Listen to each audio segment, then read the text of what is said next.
Your life is a massive playground of infinite, amazing possibilities shaped by your perception, thoughts, and actions. In other words, you are the creator of your reality. This is the Cosmic Soul Podcast, and I'm your host, Debbie Bowen, and it is my purpose and goal to inspire and motivate you to fearlessly be the truest, best, and most authentic you so you can manifest the life you were born to live. Ready to level up? Let's get to work. Welcome back, you incredible cosmic souls. Thank you so much for taking time out of your day to be with me and take in all the love I'm sending your way. I am making my return as your cosmic host on the first episode back after our switch to the new bi-weekly schedule. I hope you're feeling good and that everything in your life is going exactly as you'd wish it could be, or is at least on the right track according to your perception. Right now, I want you to align yourselves with the stars and fill yourself with the beautiful knowing that all is well and anything is possible.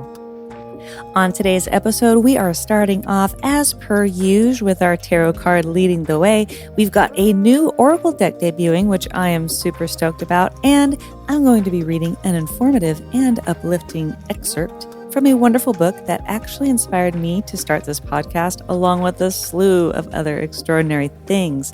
Maybe it will inspire you too. So let's kick things off with our tarot card, the Five of Swords.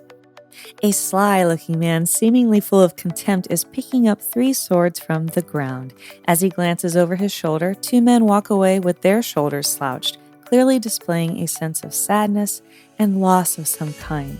2 more swords are strewn across the grass, suggesting a battle has been fought and lost. The smirking winner has claimed his prize, the dignity and the possessions of his enemies. The sky is cloudy and turbulent, telling us that though the fighting has stopped, all is not well. The Five of Swords is about falling outs, disagreements, and conflicts. These things have winners and losers. The loser usually finds himself walking away with a sense of sadness, loss, and possible resentment. Oftentimes, no matter which side we find ourselves on, there is some feeling of wishing we could take back what we had said, because damage has been done, and it very well may be permanent. Many times when we are on the winning side of conflict, we find that we lost more than we gained. How great does the feeling of being right really feel when you've lost the trust, respect, and faith of others? Is your point of view that important to you? The Five of Swords teaches us to pick our battles, and when we do decide to go in, try to see eye to eye. Keep the peace, because hurting others, your relationship with them, and hurting your reputation and dignity is almost never worth it. In my opinion and experience, it's always best to avoid a potential fight whenever possible. But disagreements do happen, especially when we're trying to defend something we strongly believe in. And we're also living in very divisive times with a lot of finger pointing and nasty words being thrown around. People have been pushed to the edge in every possible way these past 2.5 years in our history. The collective energies have been trending at a tremendously low frequency for quite a while. Many people have lost so much physically, mentally, and spiritually. Do your best to not put yourself in a situation where you lose more pieces of yourself or cause that harm to someone else. Doing that to another person truly does affect us all. This is especially important when you're dealing with coworkers, family, and friends. These are the people closest to you. Do you really want to risk ruining or losing a relationship because of something that is a strong opinion at best? I've talked a lot about the importance of humanity coming together, of how the only way we will create a better world is by changing ourselves into more compassionate, loving, peaceful beings. Kindness, respect. I've talked about being an observer, not reacting, taking a step back so you can see the situation outside of it. If you find yourself in a conversation or a situation where things look like they might get heated, be the bigger person. If it's something where walking away isn't going to work for either of you, change your tone. Soften your body language. Be open to the other person. Listen and come from a place of kindness. You are not rolling over and waving a white flag. You are doing the hard work of being the best version of you and gently leading the way for others to follow suit. It's time to reveal our new addition to the Oracle Cards segment of this show. As I mentioned in the last episode, I have been taking a couple of courses in angelic healing, which is really, really fascinating.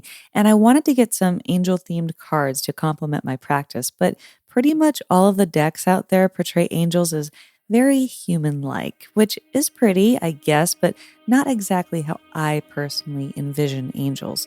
Some of the ancient descriptions of their appearance are actually a little terrifying. I wanted a middle ground of sorts. I was on the hunt for some cards that were just right for my perception of angels, and that's when I found the Angels of Atlantis deck. Oh, a deck that perfectly conveys angelic energy with my two favorite ancient places, Atlantis and Egypt. Now we're talking. This deck features 12 archangels, and they're actually illustrated as orbs of light and energy, and I think that's perfect. These cards also incorporate mantras to open up chakras, so it really doesn't get much better than this deck. So let's dive into our first card from this fabulous Angels of Atlantis deck. Archangel Uriel has come to us with the message of freedom.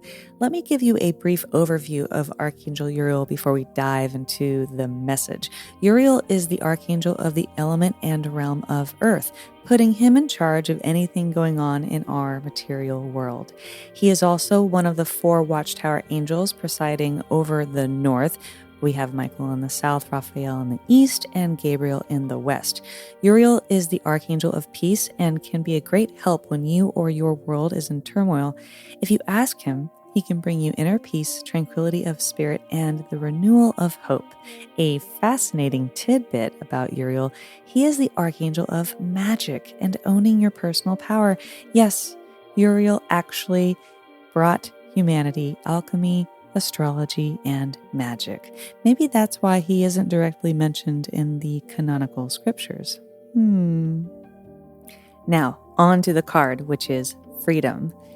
Uriel brings us this card today because it is time for you to stand up and start weaving your own magical energy into your life.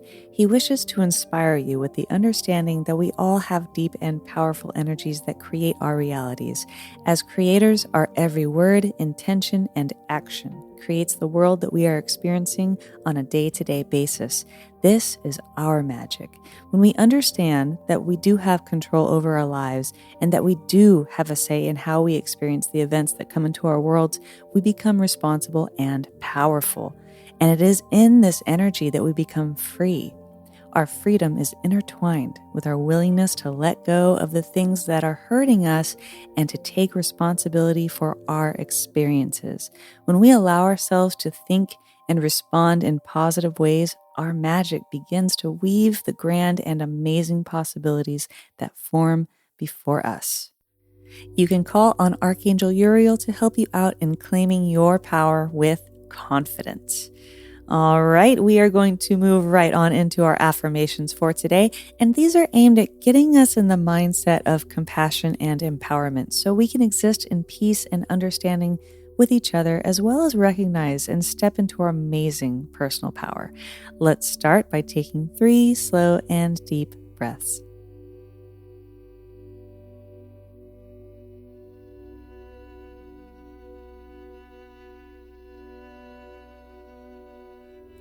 Now repeat after me.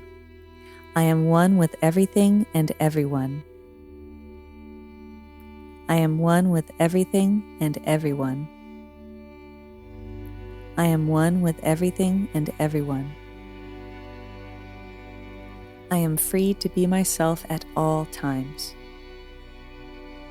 I am free to be myself at all times. I am free to be myself at all times. I am free to create the life I want. I am free to create the life I want. I am free to create the life I want.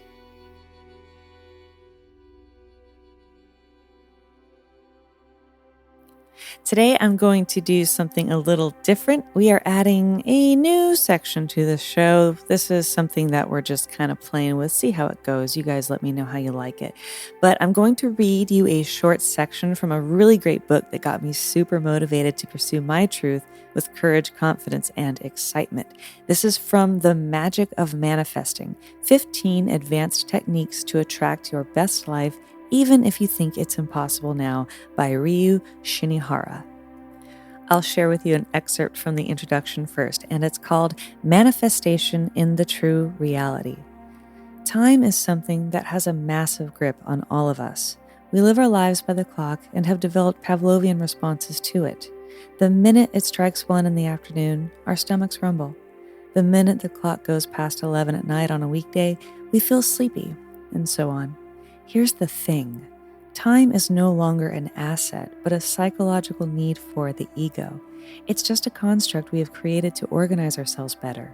Somewhere along the way, we forgot this and began treating time as the end game to everything. We get caught up in our future and our past and end up ignoring the only real component of time, the present. Since time is a mental construct, we do not need to build our lives around it. What we need to do is choose the reality we wish to pull into the present moment. This may sound way out in left field, but it is simply the truth about how the true reality works. Your goals, aspirations, and desires do not come with time, but only when you change your inner perspective do you realize the true concept of shifting your reality. Love, prosperity, and happiness are all available now. You need to realize the true reality that we are living in order to begin attracting what you want out of life. When you acknowledge this and take action, the universe responds in kind ways and sends you opportunities to lead yourself to fulfillment and happiness. The universe is one generous machine, and it gives you what you want all the time. You are a creator, and you are meant to create consciously instead of unconsciously, as you've been doing thus far. You need to start recognizing the immense power you have to shift your life in the direction you want. Pretty engaging, right? This next part is from chapter 1, and it talks about the nature of reality. To truly understand what reality is, we need to deconstruct the very process of creation. After all, reality is full of things we create. For example, someone afraid of dogs will be afraid of all dogs, whether they're playful or vicious. The mental creations living in their mind creates their absolute reality. So how does creation occur in the first place? The easiest way to understand this process is to simply look around you. What do you see? A book? A computer, a phone, and so on. But what are you really seeing? Well, light, of course. The things you see are visible to you because they reflect waves of light back to your eyes and thus give themselves a form. Seeing the light. Sunlight in and of itself is thought of as white light. In other words, we don't associate a color to it. However, when passed through a filter, like a prism, we clearly observe a rainbow of colors emerge. Applying a filter is simply the process of separating what we want from infinite choices. What I mean is, if you wish to drown your room in red light, you apply a red filter to the light bulbs and instantly you've got yourself a red room. Similarly, you apply filters to create any other color you'd like. In other words, what you're doing is you're removing every color except red from your light source and creating a situation where everything is red. Our lives play out in much the same way. We receive a stream of infinite possibilities from the universe and we filter it to create a reality for ourselves. The large majority of us do this unconsciously. Think of it as you applying a green filter to your light source and then wondering why nothing you see is red. Well, change the filter. This stream of infinite possibilities we receive is called the quantum field. This field contains information at the atomic and subatomic level about the movement of matter.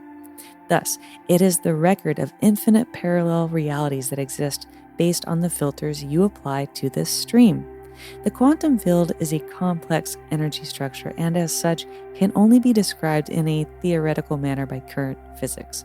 Physical reality is what we interact with on a daily basis, but there is no denying that there are things we know of but cannot explain or experience.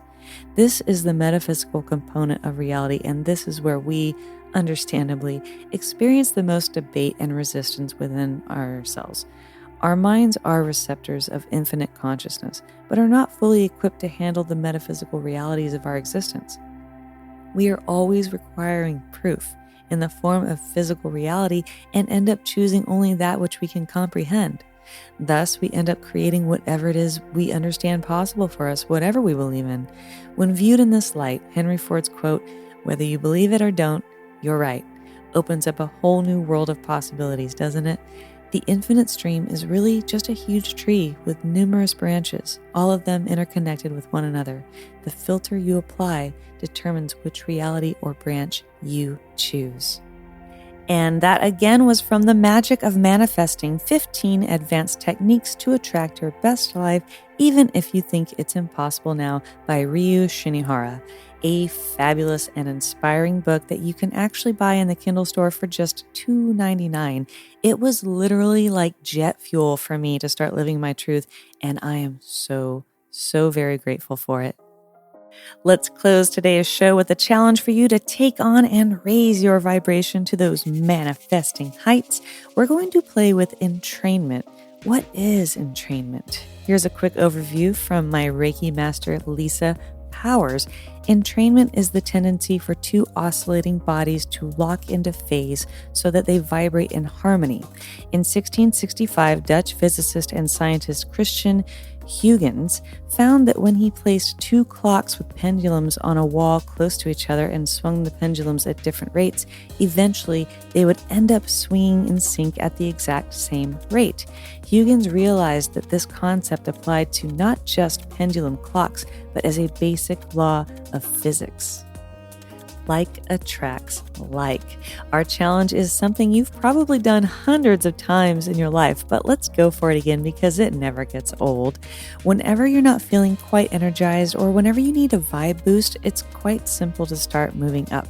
I want you to put on some music that raises you up. I mean, really raises you up. I find that energetic music without vocals to be the best, as lyrics can convey all sorts of different feelings and emotions. But hey, it's up to you. You know what makes you feel great and on top of the world. So put on those tunes and dance, bob your head, smile, and you'll be on your way to High Vibe City. That's it for today, guys. I hope you enjoyed this episode and that it made you feel ready to take on the world like a glorious comet racing across the sky. I had a wonderful time hanging with you and sharing some inspiring stuff. Please subscribe to the show on your favorite podcasting platform if you haven't already, as well as YouTube, so you never miss out on these cosmic goods. Give me a follow on Instagram at Cosmic Soul Podcast and a like on Facebook. I would love to get a like-minded cosmic community going soon, so come get at me on those sites and we'll get the ball rolling. If you'd like some inspiration for high vibe tunes, I do have a curated playlist on Spotify, and I have put that link in the show notes along with all the other links if you'd like to check it out. Be kind, be free, go make your magic and share it with everyone around you. Until next time, friends, stay cosmic.